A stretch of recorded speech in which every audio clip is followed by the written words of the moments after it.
Hello there, World of Tankers, and welcome to the channel. I'm your host, the Droodles Blitz, and in today's video, I'll be playing in the T-54E1. This is a tank that I feel a lot of people struggle to do well in, and it's a tank I actually struggled to do well in when first getting my hands on it. It's not a great vehicle, is really the best way to describe it. It features a very interesting triple shot gun. I mean, the gun's nice on paper. It's got 2,800 DPM, good dispersion, great aiming time, 241 standard pen, 284 on the premium, and 2.5 second intraclip for 310 damage per shot, featuring 3 shells, which means you can deal 930 potential damage in 5 seconds. So all the numbers when it comes to the gun are good. There's nothing that's really a red flag. It's a little weird that you don't get high explosive because you can kind of get your keys messed up, especially if you're like me on PC right now. But if you're a mobile, that shouldn't be anything to worry about. Mobility-wise, it's pretty slow, 45 top speed. Reverse is nice at 20, but yeah, it's pretty dang slow. It's one of the slowest mediums out there. The problem with this tank is that it's huge. I mean, this tank makes a Patton look small. And the problem with that is you're a medium tank with terrible camo and absolutely no armor and no hull down capabilities. I mean, you do have like 8 degrees of gun depression, but it doesn't matter because whether you're using the gun depression or not, you're going to be penned. So it's just a weird, obtuse tank that you really have to pick your fights correctly because you're going to be penned every time you poke. And if you poke the wrong way, you're going to be absolutely torn apart. I mean, even compared to a TVP VTU, which is a big box, I am still quite a bit larger, especially on the turret, which is where everybody's going to be aiming. So what I'm going to do this game is I'm going to flank all the way over to caves. They got a Progetto, they got a Bass Shotgun Barask, and a WZ-131A, or WZ-132A. They've also got a T-30 and the Waffenträger Panzer IV, but those tanks don't worry me all too much. It's really just the mediums I'm going to have to keep an eye on right now. So we're going to make our way all the way to the back of the caves here. You can see while the tank is not very fast, it does feature an okay power to weight, so at least you've got that going for it, right? Wow, this gun's on movement dispersion is trash, man. I thought this gun's on movement dispersion was going to be decent, but it missed some pretty easy shells, I'm going to be honest. So let's stick our turret up. That way we can't get shot by the waffle. Keep on going over here. We got the T-32 off to the side, and this is where the gun should be okay. Or not. Well, we got the Prague. There you go. There's 1 shell and 2. Okay, not bad. We did 640 damage already. I mean, it would have been nice if we'd been able to hit that T-32, but it's all good. You can see where the DPM on this vehicle is very nice. The fact that I'm constantly just reloaded just about. We got the side of this T-32 turret here, aiming in. There you go. 1 easy shell into the T-32 turret, 2 easy shells into the T-32 turret, and that one unfortunately didn't go where I aimed, but we still took 600 off again. So we're getting damage out. Once again, notice how I'm not putting myself in the frontline position here. When you put this tank as the main instigator of the battle, it's when you're going to run into a lot of problems with the vehicle. When you're not the main frontline, you'll do a lot better in the tank. Now we got the T-30 off to the side, we got the KV-5 over here. T-30 just missed me, which means I can get 1 into him, I can get blocked by my FE-301, but we can get 2 and 3. There you go. That is 900 hit points we just took off of the T-30. And he's basically dead at this point.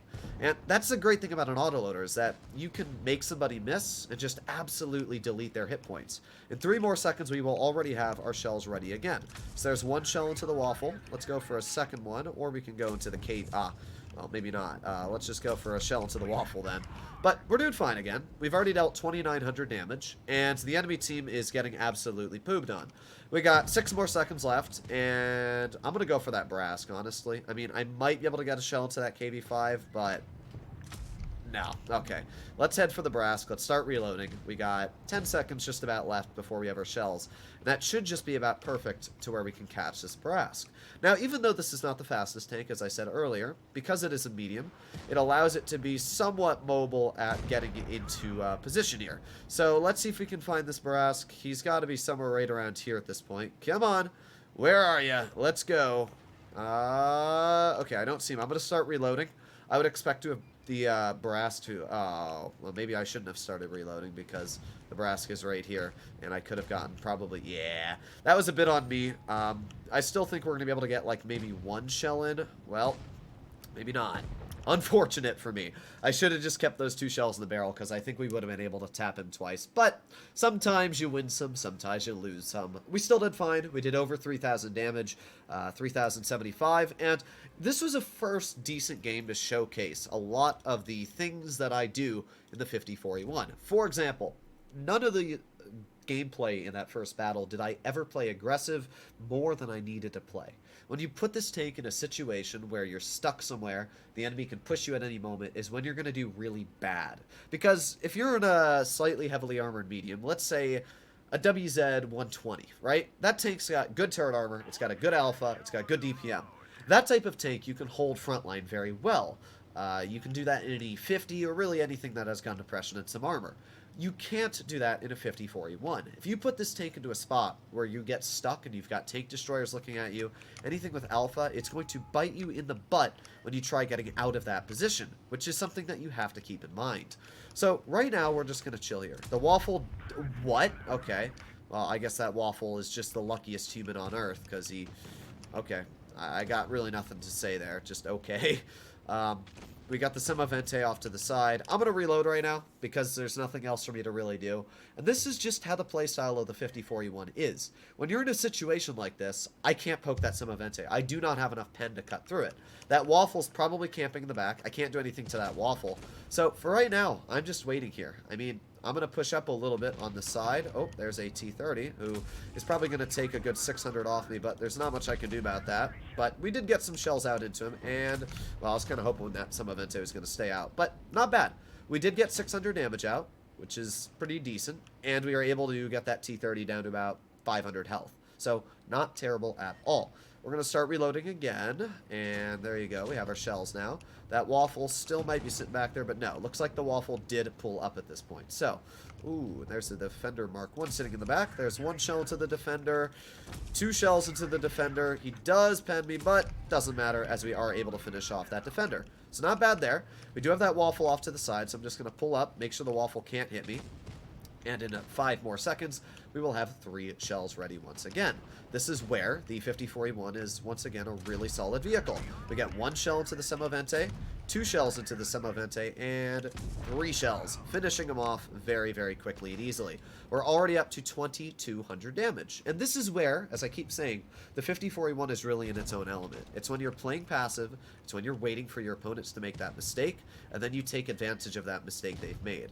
So I'm not really sure about this idea here, but I'm going to do it. We're going to get to the side of this Luva, get 1 in, get 2 in, and, well, they both hit me, which is very unfortunate. But I was able to still get 3 shells out. I might die from the Luva. What I'm going to try and do is get around this corner. Come on, yes! Oh, God, I'm lagging. No, no, no, no, no, I lagged. That lag may have actually just killed me. Okay, well, keep going, and bonk. Yeah, the lag did kill me. Honestly, I would have been able to get around that corner if it didn't turn me into that wall. That is... not even unfortunate, it's just frustrating, really. We're going to win this, it looks like. Our team is capturing bases here. The T-28 is kind of stuck out in the open. Maybe we're not going to win this. I mean, the T-34, or the T-30, oh, that's got to hurt ya. That's got to hurt. We could win now. If this IS-5 doesn't throw, all he needs to do is poke the smart, only show his turret. But he showed his entire haul. Come on, ISU. You just got to clear him. That's all you got to do. Just ram him. And clear him, please. Please. Thank you. And now cap the base, ISU. Oh, boy. You know what? I think we're fine. I'm worrying a lot just because of what I just witnessed, but I think we're fine. This T-28 is going to rush that Emil 1, the T-30 is going to rush him, and it looks like the ISU is going to rush him. And our team's doing this all at the same time, so even though this T-28 could die from the Emil, it's not going to matter because now the ISU is going to bonk him. Yeah, that's what I'm talking about. Okay, so the Emil is out of shells, which we can see. T-28 seems like he knows that, so he's going to get another bonk into him, and now the ISU is going to finish him off. And there you have it, a victory. So even though this was a bit of a hectic battle, and honestly, I made myself die. I could have played that a bit smarter. The idea I had was that they're going to take a little bit longer to kill my teammates. I could get to the side, get a clip out, and get in the cover on the other side. And then bait them over there while my team's dealing with the rest. Unfortunately, that lag kind of threw me into the wall, which then allowed me to not get away. So that was the only problem there. What I should have done is just go with the team and then flank behind. But either way, we still did 3,600 damage, finished top on the team. And I mean, these were two pretty decent games to showcase where the 5041 is a pretty solid tank. It's not the best, but it's definitely not the worst. And if you understand how to play it, you can do pretty well in it. Hopefully you enjoyed today's video. I'll see you in the next one. Bye-bye.